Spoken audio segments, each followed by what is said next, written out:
नमस्कार, आप देख रहे हैं खबरों की खबर। मैं हूं आपके साथ सुमित अवस्थी। पैसे की ताकत चाहे जो कर ले, लेकिन पैसा सब कुछ नहीं कर सकता, जैसा कि आप समझ सकते हैं। पैसे से कई बार बहुत सी चीज़ मुकाबला नहीं कर पाती, और प्रकृति भी एक है जिसको पैसे से कुछ भी उसका फर्क नहीं पड़ता है। संयुक्त अरब अमीरात, ओमान और बहरीन ने कल यही हाल देखा है। ये दुनिया के वो इलाके हैं जो अपने सूखे रेगिस्तानों, चिलचिलाती गर्मी और चमचमाती इमारतों और वैभवपूर्ण जिंदगी के लिए दुनिया भर में जाने जाते हैं। इन देशों का मौसम साल भर लगभग गर्म ही रहता है, और गर्मियों में तो बेहद गर्म हो जाता है। जहां आसमान में बादल दिखाई देने के लिए आंखें तरस जाती हैं, इन्हीं इलाकों के ऊपर से मंगलवार को काले बादलों का काफिला जो निकला तो इतना पानी अपने साथ लाया कि कुछ ही घंटों में संयुक्त अरब अमीरात के शान शौकत के भरी और ऊंची इमारतों वाले शहर दुबई तक को पानी में डुबा के रख दिया। तेल की दौलत से बने ईंट कंक्रीट के इस आधुनिक जंगल की सड़कों गलियों से पानी ऐसे बहने लगा जैसे कोई नदी बहती हो। सड़कों पर चल रही बेशकीमती और आधुनिक गाड़ियां पानी में डूबने उतरने लगी। दुबई में कुछ ही घंटों के अंदर इतना पानी बरस गया जितना 1.5 साल में बहता है। मंगलवार को 142 मिलीमीटर बारिश दुबई में दर्ज की गई, जबकि साल भर में औसतन दुबई में 95 मिलीमीटर बारिश ही मुश्किल से यहां हो पाती है। यानी 1.5 साल होने वाला पानी एक साथ बरस गया। यूएई के अल आइन अमीरात में तो सबसे ज्यादा 250 मिलीमीटर बारिश दर्ज की गई। इसी से अंदाजा लग सकता है कि कितना पानी अचानक बरस गया। इस बरसात के लिए दुबई जैसा आधुनिकतम शहरों का मॉडल तैयार नहीं था, तो संयुक्त अरब अमीरात, बहरीन और ओमान के बाकी इलाकों का तो क्या ही कहना। दुनिया के दूसरे सबसे व्यस्त हवाई अड्डे दुबई इंटरनेशनल एयरपोर्ट पर कई उड़ानें रद्द करनी पड़ी। एयरपोर्ट पर पानी इतना भर गया कि आंखों को भरोसा नहीं हो रहा था कि ये हवाई अड्डा है या समुद्र का जहाज़ों का अड्डा है। शहर का ड्राइवरलेस मेट्रो सिस्टम तक भारी बारिश में नाकाम होने लगा। कई मेट्रो स्टेशन पानी में डूब गए। सड़कों पर लोग अपनी गाड़ियां छोड़कर बाहर निकल गए, जिससे जहां शरण मिली वो वहीं रुक गया। दुबई का आपदा राहत विभाग, जो बहुत काबिल माना जाता है, वो भी कई घंटों तक राहत पहुंचाने में नाकाम सा दिखा। आसमान में चमकती बिजली और उसकी आवाज लोगों को डराती रही। दुनिया की सबसे ऊंची इमारत और दुबई की पहचान बुर्ज खलीफा के ऊपर चमकती बिजली की तस्वीरें इस ऐतिहासिक मौसमी घटना की एक और पहचान बन गई।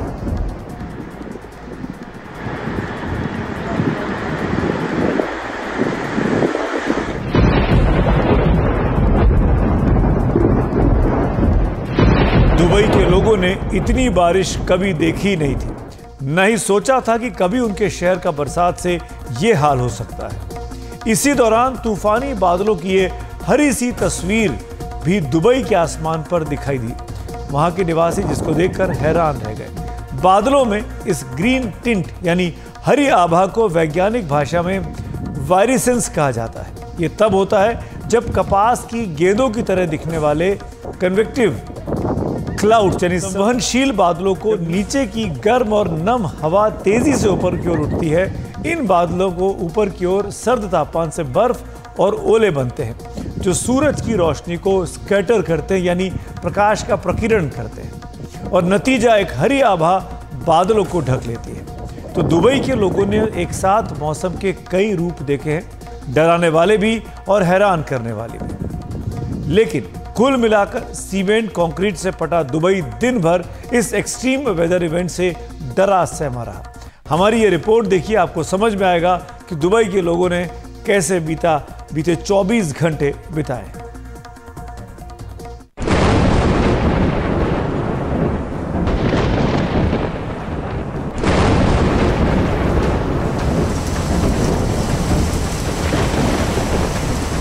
तबाही का ये मंजर रईसों की नई जन्नत दुबई से आया है, जो दुबई दुनिया भर के अमीरों और अरबपतियों के लिए पसंद का ठिकाना है। वहां भयंकर बाढ़ ने अपना आशियाना डाल रखा है।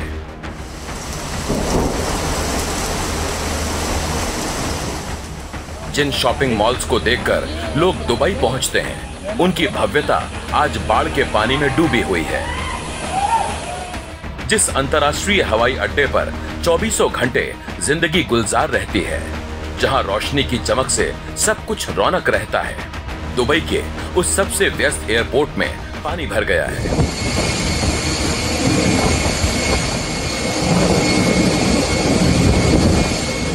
इस कदर पानी भर गया है कि एयरपोर्ट को बंद करना पड़ा। तबाही वहां ऐसे नाच रही है कि सड़कें पानी की मनमानी से टूट गईं।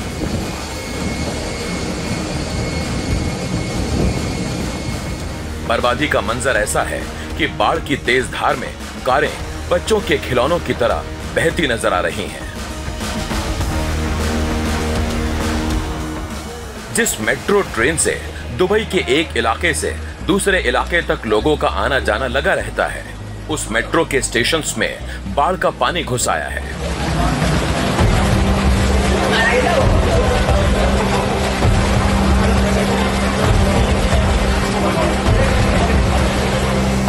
गार्डियन की रिपोर्ट के मुताबिक बारिश सोमवार रात को शुरू हुई और मंगलवार शाम तक इतना पानी बरसा जितना पूरे 1.5 साल में बरसता है। यूएई से पहले ओमान के अधिकारियों ने बाढ़ की चेतावनी दी थी और बताया था कि देश में पिछले 75 साल में सबसे ज्यादा बारिश हुई है। दुबई के अलावा बगल के देश ओमान में भी बाढ़ ने ऐसा कहर मचाया है कि 18 लोगों की जान चली गई है, जबकि कई लोगों के लापता होने की भी खबर है। जो दुबई अपनी रंगत और रौनक के लिए दुनिया में मशहूर है, वो आज सैलाब के दबाव में मजबूर है। वो मजबूरी उसकी बर्बादी के रूप में दिख रही है।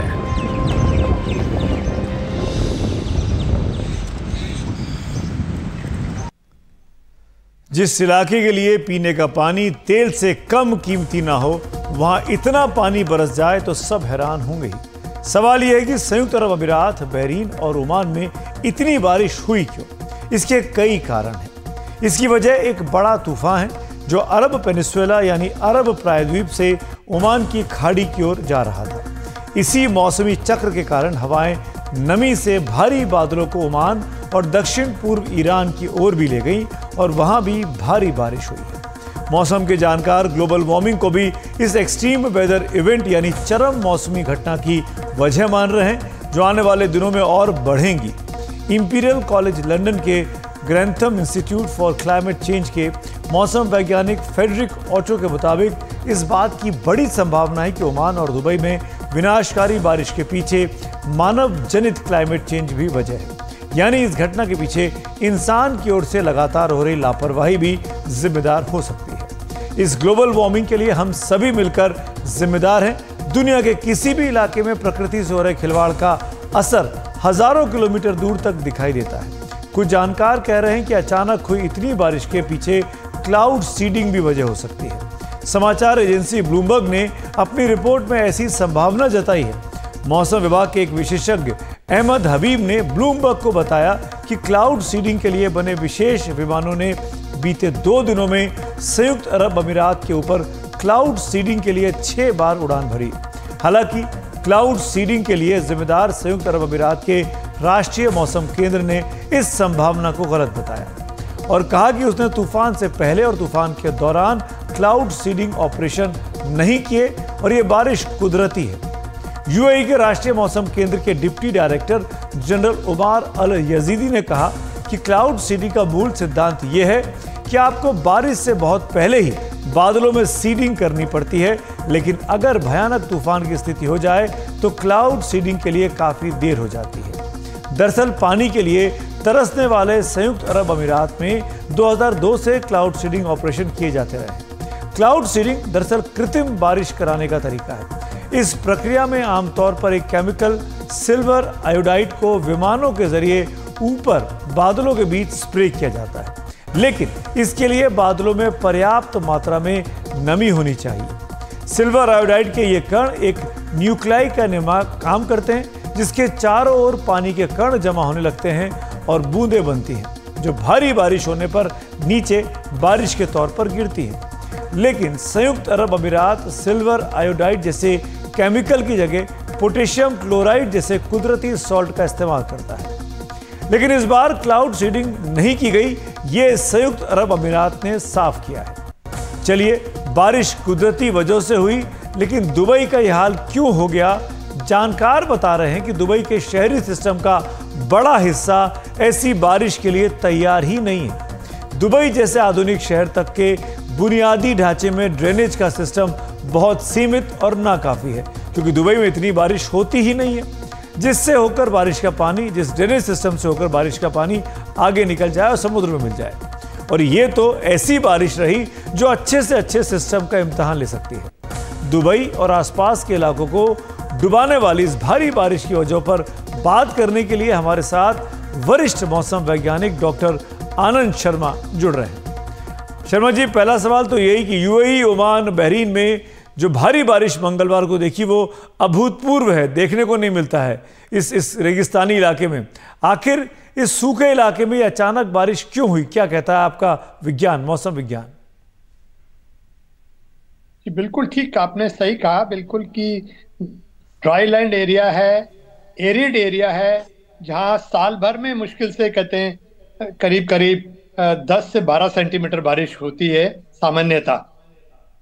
वहां 14 सेंटीमीटर बारिश हो जाना, यानी कि करीब करीब आपका 1.5 साल की बारिश एक दिन में हो जाना, तो ये बिल्कुल अभूतपूर्व है और सही बात है। और उसके लिए वहाँ का इंफ्रास्ट्रक्चर भी बिल्कुल बना नहीं हुआ उस तरह से। तो नेचुरली जब इतनी ज़्यादा बारिश 24 घंटे में, यानी कि 14 सेंटीमीटर एक रेगिस्तान एरिया में हो, जहाँ का इंफ्रास्ट्रक्चर तैयार ना हो उसके लिए, तो नेचुरली बाढ़ जैसी समस्या और वाटर लॉगिंग जो है वो उत्पन्न हुई। और आपने सब जगह देखा, ये टीवी चैनल्स में और सभी जगह ये दिखाई पड़ रहा था। तो ये बिल्कुल अभूतपूर्व है।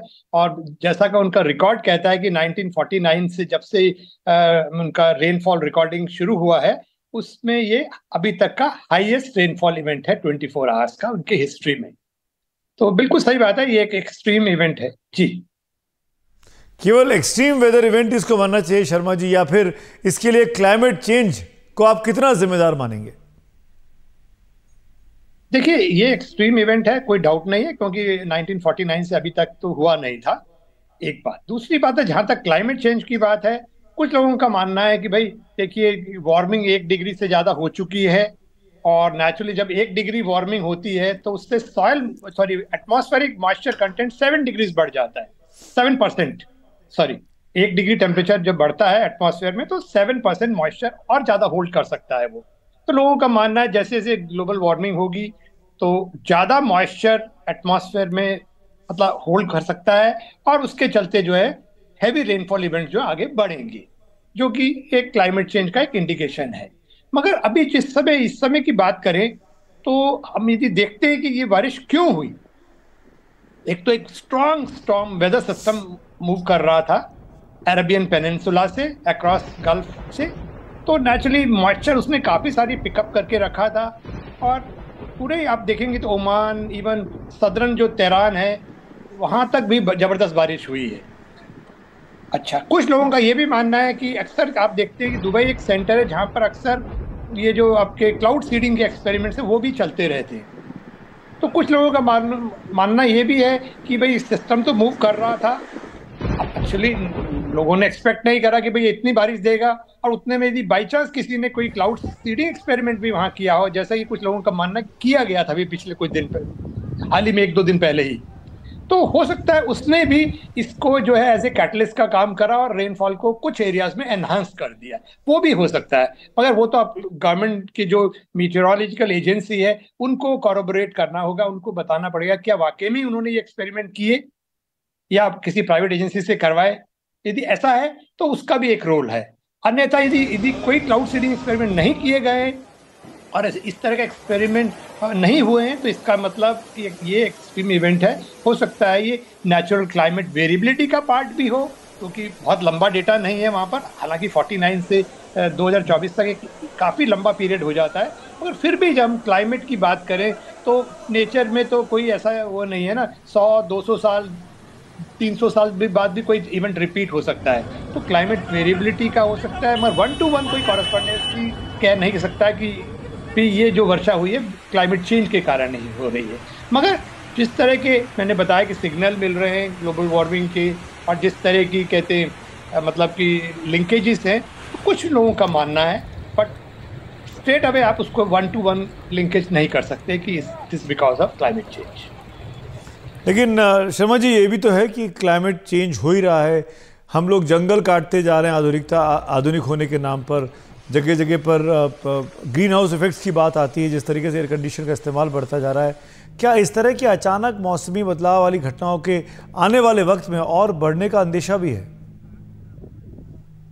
नहीं, देखिए, जिस तरह से लोगों का मतलब ये मानना है कि ग्लोबल वार्मिंग और क्लाइमेट चेंज जिस तरह से हो रहा है, तो कुछ वैज्ञानिकों का बिल्कुल मानना ऐसा है कि आने वाले दिनों में एक्सट्रीम वेदर इवेंट की इंटेंसिटी और फ्रीक्वेंसी बढ़ेगी।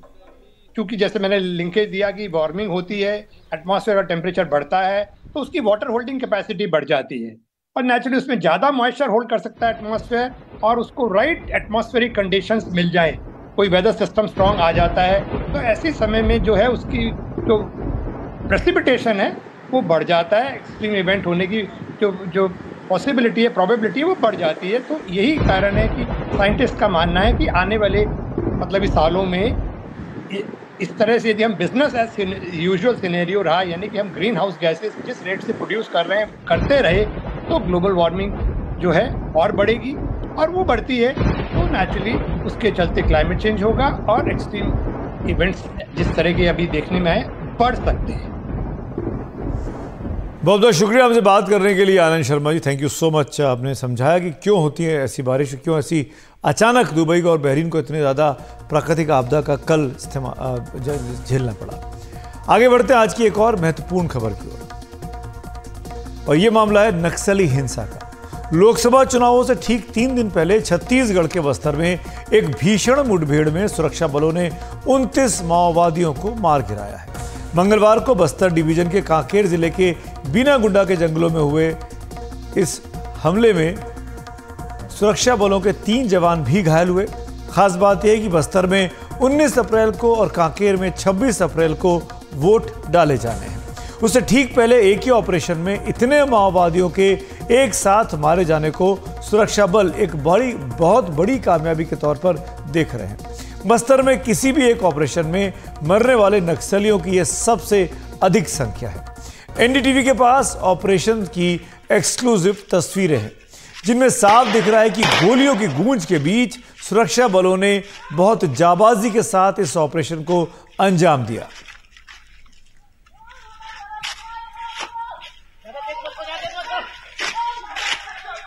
एकदम आगे नहीं, एकदम आगे नहीं, एकदम आगे नहीं, आराम से आड़ लेते हुए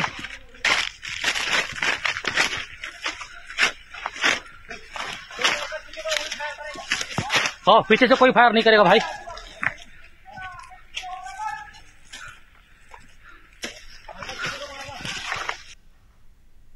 ये आवाजें जो आप सुन रहे थे सुरक्षा बलों की थी, और ये वीडियो भी सुरक्षा बलों ने ही तैयार किया था कल जब इस ऑपरेशन को वो अंजाम दे रहे थे। जिस जगह ये मुठभेड़ हुई वो नक्सलियों का पुराना गढ़ रहा है। ये इलाका अबूझमाड़ महाराष्ट्र के गढ़चिरौली जिले और उत्तरी बस्तर की संयुक्त सीमा पर है। पुलिस को यहाँ सीनियर नक्सली नेताओं जैसे ललिता, शंकर और राजू के मौजूद होने की खुफिया सूचना मिली। उसी के आधार पर बीएसएफ और डिस्ट्रिक्ट रिजर्व गार्ड्स की 200 जवानों की टीम ने वहां जॉइंट ऑपरेशन चलाया। बीएसएफ के प्रवक्ता ने बताया कि ऑपरेशन के दौरान नक्सलियों ने सुरक्षा बलों पर फायरिंग शुरू की, जिसकी जवाबी कार्रवाई में 29 नक्सलियों को मौके पर मार गिराया गया। मारे गए नक्सलियों में कई बड़े नक्सली नेता भी हैं, जिनमें 25 लाख रुपए का इनामी माओवादी नेता शंकर राव भी शामिल है। इस दौरान बीएसएफ के 2 जवान और डीआरजी का 1 जवान घायल हुआ, जिन्हें हेलीकॉप्टर से तुरंत अस्पताल पहुंचाया गया। मारे गए नक्सलियों से 3 एसएलआर राइफल, 1 एके राइफल, 2 पिस्तौल, 2 इंसास राइफल, 2 303 राइफल और काफी गोला बारूद बरामद किया गया है। सुरक्षा बलों का दावा है कि मंगलवार के ऑपरेशन में सुरक्षा बलों ने नक्सलियों की परतापुर एरिया कमेटी को पूरी तरीके से खत्म कर दिया है, जिस पर सुरक्षा बलों और नागरिकों पर कई हमलों और कई गाड़ियों को धमाकों से उड़ाने का आरोप पहले से था। छत्तीसगढ़ चुनावों के दौरान एक आईईडी धमाके में एक बीएसएफ जवान के मारे जाने के पीछे भी परतापुर एरिया कमेटी के इन्हीं नक्सलियों का हाथ बताया जाता है। नक्सलियों के खिलाफ इस पूरे ऑपरेशन को इंस्पेक्टर लक्ष्मण केवट के नेतृत्व में अंजाम दिया गया, जो एनकाउंटर स्पेशलिस्ट के तौर पर जाने जाते हैं। लक्ष्मण केवट को राष्ट्रपति पदक समेत बहादुरी के 7 पुरस्कारों से अब तक सम्मानित किया जा चुका है। माओवाद प्रभावित बस्तर में बीते 11 साल से तैनात बस्तर के आईजी पुलिस पी सुंदरराज ने इस मुठभेड़ पर और जानकारी दी। अमूमन घायलों को इस तरह से अस्पताल में बात करना थोड़ा दुखदाई होता है और बहुत सारी कानूनी पेचीदगियाँ होती हैं, लेकिन सारी बातें करने के बाद यहाँ पर रमेश जी हैं बीएसएफ से, सूर्यकांत जी डीआरजी से। अब इनकी तबीयत ठीक है, हमने डॉक्टर से और इनसे भी इजाज़त ले ली है बात करने की और फिर इनसे ही समझने की कोशिश। रमेश जी कैसा लग रहा है अभी, तबीयत कैसी है अभी आपकी? अभी ठीक है, तबीयत ठीक लग रहा है, पहले से बेटर है। कुछ आपको रिकलेक्ट कर पा रहे हैं कि 2 दिनों में क्या हुआ जीवन में, जो एनकाउंटर रहा था, कैसे क्या शुरू हुआ, क्या इनपुट मिली थी, कैसे आप लोग गए थे, क्या हुआ वहाँ पर? सर्च अभियान में तो हर बार हम जा ही रहे थे, तो था कि मुठभेड़ कभी भी हो सकती है, कहीं भी इतनी बार जा रहे हैं, तो उसी रूटी पे हम गए थे, उसी आधार पे था। तो इनपुट था कि वहाँ प्रेजेंस है उनकी 100% मतलब प्रेजेंस है। तो हम सर्च करते हुए पहुँचे पहाड़ी के ब्रिज अपना कलपर और हापटोला की पहाड़ी के बीच में। तो वहाँ जो आगे वाला बंदा था उसने देखा कि बंदे हैं वहाँ पर। लगभग कितने दिखे होंगे बंदे आपने? उसको तो दिखा पर स्टार्टिंग में जैसे कोई दिखता तो एक आधा ही दिखता है, जो उनका ओपी बैठा रहता है वो दिखता। और वहाँ वैसे उस जगह का इनपुट भी था कि भाई हाँ टेक SIB का PIB का सबका इनपुट था कि वहाँ नस्ली मूवमेंट है। उसी आधार पर उनको देख के हमने वहाँ उसको घेराबंदी शुरू किया।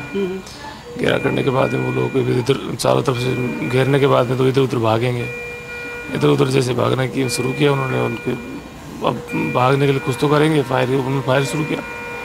फायर करते इधर से जवाबी कार्रवाई में फिर हो गया शुरू, उतरी मैदानी जंग बन गया।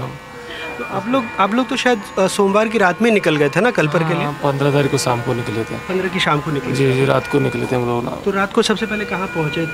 थाना बिटिया के पास ही कुछ ब्रीफिंग हुई थी रात को 12-1 बजे? मैं बिटिया थाना में ही था, मैं थाना बिटिया में थाना बिटिया में था मैं। वहाँ से टीम हमारी वहाँ से निकली थी, पखानसुर से 2-3 जगह से आए थे, सारी टीमें एक जगह से। लॉन्च होकर देखिए इस पार से तैयार होकर फिर बाद में लॉन्च हुई हम लोग 15 तारीख को रात को। 16 तारीख को सवेरे जो एरिया था उसको 4-5 बजे तक हमने कॉर्डन कर लिया। उसके बाद फर्स्ट वाला पॉइंट था कि यहाँ नक्सली थे, वहाँ उनके मिलने की था कि यहाँ मिलेंगे, लेकिन वहाँ थे नहीं। उससे अगले वाले टेकरी को हमने सर्च किया तो वहाँ उनके टेल साइन मिले थे कि रास्ते में बर्तन खाना खाने का बर्तन ऐसे कुछ मिले थे, चावल के दान थे उधर, ताज़ा आदमी का था। उसी के आधार पर हमने थोड़ा आगे और सर्च किया तो वहाँ उनकी होती जनसंख्या। और पहले भी था ही उम्मीद कि शंकर DVC जो मारा गया है उसके साथ मिलिट्री कंपनी के कुछ बंदे हैं होंगे वहाँ पर। तो 10-15-20-25 आदमी की सूचना थी पहले से। हालांकि उधर थे 30-35 के लमसम बंदे थे, उसमें 29 तो ढेर हो गए। 5-6 यार पहले भागे या फिर लास्ट में कोई बचा हुआ उधर के मिले। सर्चिंग के दौरान बिनागोंडा कोरगुटे इलाके में माओवादी एवं सुरक्षा बल के बीच में मुठभेड़ हुई। सर्चिंग में अब तक कुल 29 माओवादी कैडर के डेड बॉडी रिकवर की गए थे। AK-47 इंसास SLR कार्बाइन 303 एवं काफ़ी बड़ी संख्या में अन्य आर्म्स अम्युनिशन भी घटनास्थल से रिकवर की गए थे। मुठभेड़ में हमारे 3 जवान जो घायल हुआ उनका स्थिति अभी आउट ऑफ डेंजर है और उन्हें बेहतर इलाज के लिए हायर सेंटर रेफर किए गए थे। अभी भी आसपास इलाका में रीइंफोर्समेंट टीम द्वारा सर्चिंग की जा रही है। सुंदरराज साहब के बयान के पहले आप इस मुठभेड़ में जो जख्मी हुए BSF के सब इंस्पेक्टर रमेश चंद्र से मेरे सहयोगी अनुराग द्वारी की बातचीत भी सुन रहे थे। आगे बढ़ते हैं। पी सुंदरराज इस माओवादी इलाके में सबसे लंबे समय तक तैनात रहे हैं और उनका दावा है कि सरकार नक्सल समस्या को जड़ से खत्म करने के लिए प्रतिबद्ध है। बस्तर के कांकेर में हुई इस मुठभेड़ पर और जानकारी दे रहे हैं मेरे सहयोगी। छत्तीसगढ़ के इतिहास में 16 अप्रैल को एक बड़ा इनकाउंटर हुआ और जिसमें 29 माओवादी मारे गए, उनकी डेड बॉडी को भी रिकवर किया गया। हम ग्राउंड जीरो पे पहुंचे हैं। NDTV के जो हमारे आसपास के जो संवाददाता हैं वो भी ग्राउंड जीरो पे पहुंचे हैं। तो जैसे ही हम यहाँ पे एंटर कर रहे हैं, जिस इलाके में कल बड़ी घटना हुई है, तो घटना के कुछ निशान यहाँ पे मौजूद हैं। कुछ ऐसी चीज़ें हैं जो शायद शहरी जीवन में लोग नहीं देख पाते, उन चीज़ों को समझने की कोशिश करते हैं और हमारे दोनों सहयोगी हमारे साथ हैं, उनसे बात करेंगे और समझने की कोशिश करेंगे कि अंदरूनी इलाके में जब फोर्स पहुंचती है तो किस तरीके का यहाँ पे जब इनकाउंटर चलता है, जब जवान घायल होते हैं तो किस तरीके से उन्हें फर्स्ट एड मिलता है और जवान एक दूसरे की मदद कैसे करते हैं। ये मुकेश, जिस तरीके के आप देख रहे हैं यहाँ पे बांस की बल्ली जो है, और ऐसा लग रहा है कि स्ट्रेचर है, ये कब उपयोग में आता है? क्योंकि इस इलाके में अक्सर इनकाउंटर होते रहते हैं, तो जवान इसका कैसे उपयोग करते हैं? जी देखिए, चूंकि विषम भौगोलिक परिस्थितियां हैं, इसके साथ ही पहाड़ियों की पूरी श्रृंखला है, ऐसे में जब भी कोई एनकाउंटर होता है, एनकाउंटर के बाद जो घायल जवान हैं उन्हें तुरंत फर्स्ट एड देने के लिए, हालांकि जवानों को इस चीज़ के लिए पूरी तरह से प्रशिक्षित किया जाता है, जंगल में फर्स्ट एड दिया जाता है। उसके बाद फिर बेहतर उपचार के लिए उन्हें किसी भी सूरत में घायल जवानों को उस सड़क तक लाना होता है जिस सड़क तक एम्बुलेंस या बड़ा वाहन पहुंच सके। तो इस तरह का स्ट्रेचर तैयार किया जाता है, जुगाड़ का स्ट्रेचर होता है। आप देखेंगे उस पर कि कॉम्बैट वर्दी उस पर नज़र आ रही है, बल्लियां नज़र आ रही हैं, इसके साथ काली वर्दी जो नज़र आ रही है, उससे काला जो वर्दी नज़र आ रहा है, दरअसल वो पट्टा होता है जो जवान आमतौर पर एंटी नक्सल ऑपरेशन पर जाते हैं तो अपने फेस को कवर करते हैं, सर को कवर करते हैं, उससे जो है रस्सी के तौर पर उसे इस्तेमाल किया गया। उसके साथ कॉम्बैट जो वर्दी नज़र आ रहा है उसे स्ट्रेचर के लिए उस जवान को उस पर लेटाया गया होगा और इसी पे लादकर उस जवान को इस जगह तक लाया गया। बस्तर के कांकेर में पहली बार एक साथ इतने नक्सली मारे गए। अगर पिछले 6 सालों की बात करें तो इस साल छत्तीसगढ़ में सबसे अधिक 79 नक्सली अब तक अलग अलग मुठभेड़ों में मारे गए हैं। 2019 में यह संख्या 65 की थी, 2020 में 36, 2021 में 47, 2022 में 30, 2023 में 24 और अब 2024 में अब तक 79 नक्सलियों को मारा गया है। छत्तीसगढ़ में अब तक 18 आम लोग और 6 सुरक्षा बलों ने नक्सली हिंसा में अपनी जान गंवाई है। इन आंकड़ों से साफ है कि छत्तीसगढ़ में नक्सलियों के खिलाफ अभियान में काफी तेजी आई है। सुरक्षा बलों के मुताबिक इसी महीने 1 अप्रैल को भी छत्तीसगढ़ के बीजापुर में 13 नक्सली मार गिराए गए थे। मोदी सरकार नक्सलवाद के खात्मे का दावा करती है और उसका कहना है कि नक्सलवाद शांति, विकास और युवाओं के उज्जवल भविष्य के रास्ते में एक बहुत बड़ी बाधा बनकर सामने आया है। इसीलिए अब तक जो सुरक्षा बलों के मुताबिक इसी महीने के छत्तीसगढ़ के बीजापुर में 13 नक्सलियों को मार गिराया गया। मोदी सरकार नक्सलवाद के खात्मे का दावा करती रही। उसका कहना है कि नक्सलवाद शांति, विकास और युवाओं के उज्जवल भविष्य के रास्ते में सबसे बड़ी बाधा बनी हुई है। गृह मंत्री अमित शाह ने आज एक बार फिर ये दावा किया। कल छत्तीसगढ़ में सुरक्षा बलों को बड़ी सफलता प्राप्त हुई है। मोदी जी जब से प्रधानमंत्री बने तब से नक्सलवाद और आतंकवाद के खिलाफ एक सातत्यपूर्ण अभियान भारतीय जनता पार्टी की सरकार ने चलाया है और छत्तीसगढ़ में भारतीय जनता पार्टी की सरकार बनने के बाद वो अभियान में और गति आई। 2014 से ही हमने कैंप लगाना शुरू किया था। 19 के बाद कम से कम 250 कैंप लगे। सरकार बनने के बाद छत्तीसगढ़ में लगभग 3 महीने के समय में 80 से ज्यादा नक्सली ढेर हुए हैं। कांकेर जिले में नक्सल हिंसा की आशंका इतनी ज्यादा है कि 26 अप्रैल को होने वाली मतदान को सुरक्षित और शांतिपूर्ण तरीके से कराने के लिए 60,000 से ज्यादा सुरक्षा बलों को वहां तैनात किया गया है। ताजा ऑपरेशन के बाद सुरक्षा बल नक्सलियों का गढ़ माने जाने वाले अबूझमाड़ के जंगलों में घुस गए हैं और करीब 4,000 वर्ग किलोमीटर इलाके में फैला अबूझमाड़ का जंगल नारायणपुर, बीजापुर और दंतेवाड़ा जिलों तक फैला हुआ है और माना जाता है कि नक्सलियों के कई बड़े नेता इन जंगलों में अलग अलग जगहों पर शरण लिए हुए हैं। इस पूरे इलाके में किसी का भी जाना खतरे से खाली नहीं माना जाता। बीते 3 दशक से अबूझमाड़ में नक्सलियों ने सुरक्षा बलों को घुसने नहीं दिया है और ये उनका ऐसा गढ़ रहा है जहां कोई उनकी मर्जी के बिना घुस नहीं पाता। सड़कों के अभाव में यहाँ अंदर घुसना बहुत ही मुश्किल है। यहाँ हथियारबंद नक्सलियों की मौजूदगी के कारण सरकार यहाँ अपनी योजनाएं लागू नहीं कर पाती है, लेकिन अब सुरक्षा बलों ने अबूझमाड़ में पहुंच बनानी शुरू कर दी है। इन जंगलों से होकर नक्सली छत्तीसगढ़, महाराष्ट्र, आंध्र प्रदेश, तेलंगाना, ओडिशा तक आ जा सकते हैं और उन राज्यों की सरकारों के लिए मुसीबत बने रहते हैं। भारत में माओवाद, जिसे बाद में नक्सलवाद कहा गया, उसका उदय 1967 में पश्चिम बंगाल के नक्सलबाड़ी के 3 इलाकों से शुरू हुआ था। वहीं से इसे नक्सलवाद की पहचान मिली। किसानों के विद्रोह के तौर पर शुरू हुए इस आंदोलन में धीरे धीरे समाज के हाशिए पर रहे लोगों और आदिवासियों के मुद्दे शामिल होते गए और ये हथियारबंद आंदोलन हो गया जिसने सीधे तौर पर देश की सत्ता को चुनौती दी। हालात ये हो गए थे कि 2007 में एक अनुमान के मुताबिक नक्सलवादी आंदोलन देश के आधे राज्यों तक फैल चुका था और भारत का 40% इलाका उससे कम या थोड़ा ज़्यादा पर प्रभावित हुआ था। यानी करीब 92,000 वर्ग किलोमीटर इलाके पर नक्सलवाद का असर, इस पूरे इलाके को रेड कॉरिडोर भी कहा गया। लेकिन फिर केंद्र और राज्य सरकारों की सख्ती बढ़ी तो नक्सलवाद पर काबू पाने की कोशिशें तेज हुई। नक्सलियों से निपटने के लिए विशेष सुरक्षा बल बनाए गए। 2014 में केंद्र में मोदी सरकार बनने के बाद नक्सलियों के खिलाफ अभियान और तेज हुए और इसका असर भी दिखा। इस नक्शे में आप देख सकते हैं कि लाल रंग के इलाके वो हैं जो नक्सलवाद से अब भी काफ़ी प्रभावित हैं। नारंगी रंग से दिखाए गए इलाके वो हैं जहां नक्सलवाद की पकड़ ढीली पड़ रही है और हरे रंग के इलाके अब नक्सलवाद के असर से काफ़ी हद तक उबर चुके हैं। गृह मंत्रालय के आंकड़ों के मुताबिक मार्च 2024 तक नक्सली हिंसा से प्रभावित जिले महज 38 रह गए हैं।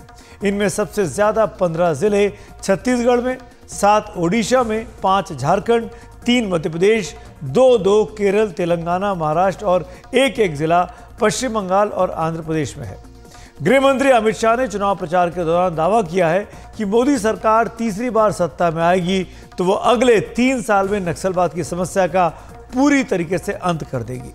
पिछले साल दिसंबर में छत्तीसगढ़ में बीजेपी सरकार आने के बाद बस्तर में सुरक्षा बलों की तैनाती पहले ही काफ़ी बढ़ा दी गई है। सरकार इस मुहिम में कितनी कामयाब होगी, इस पर सुनते हैं छत्तीसगढ़ के पूर्व डीजीपी RK विज की राय। ये अभी जो पुलिस का जो अग्रेसिव पोस्चर है वो लगातार जारी रखना पड़ेगा। अभी 3-4 महीने से जो बदलाव देखा गया है, ये जो क्रम है इसको जारी रखना होगा। जो इंटेलिजेंस बेस्ड हमारे जो ऑपरेशन है, वेल कोऑर्डिनेटेड ऑपरेशंस हैं, ये जारी रखने होंगे। और एक चीज और भी देखना होगा कि अभी कई इलाके ऐसे हैं जहां हमारी पहुंच अभी कम है, तो उसमें पहुंच कैसे बढ़ाई जाए, वहां पर क्या और फोर्सेस की जरूरत है, किस प्रकार से टेक्नोलॉजी का यूज करना, ये सारी चीजें अभी और जरूरत होंगी। तो ऑपरेशन बड़े हैं और पुलिस का जो अग्रेसिव पोस्चर बड़ा है।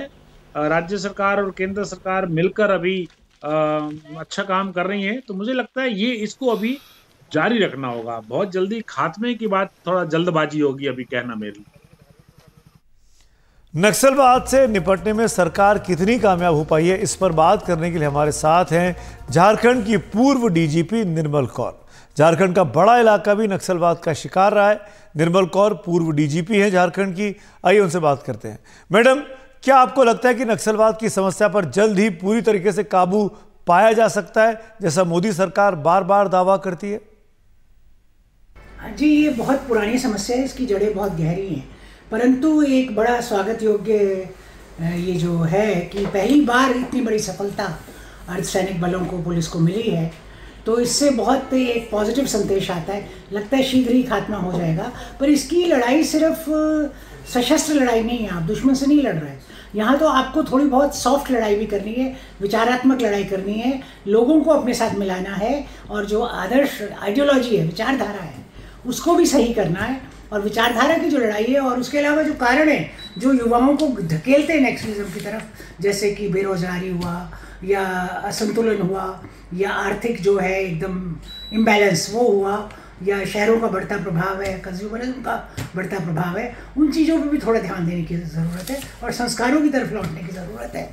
जिससे क्या होगा कि ये जो मोदी सरकार ने बहुत अच्छा जो कदम लिया है और इतनी बड़ी सफलता भी मिली है, तो मुझे लगता है छत्तीसगढ़ में जो नेतृत्व परिवर्तन हुआ है, सरकार का परिवर्तन, अब अर्धसैनिक बलों को और उनको एक अच्छा माहौल दिया जा रहा है, एक ऐसी एनवायरनमेंट दी जा रही है कि वो अपना बहुत अच्छे से कार्य कर सकते हैं। It is a very welcome change.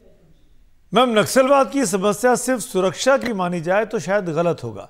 कहीं ना कहीं इसके पीछे सामाजिक, आर्थिक और राजनीतिक कारण भी रहे। क्या आपको लगता है कि सरकार की योजनाएं उन सभी वजहों को दूर कर पा रही हैं जो नक्सलवाद के फैलने का कारण बनी? कई योजनाएं हैं जो कि सामाजिक परिवर्तन का कारण बनी है, आर्थिक उन्नति के कारण बनी है, सामाजिक परिवर्तन भी हो रहे हैं। जैसे कि स्त्रियों का सम्मान है, स्त्रियों की निधि है, अपने पास ड्रोन दीदी आई, लखपति दीदी आई।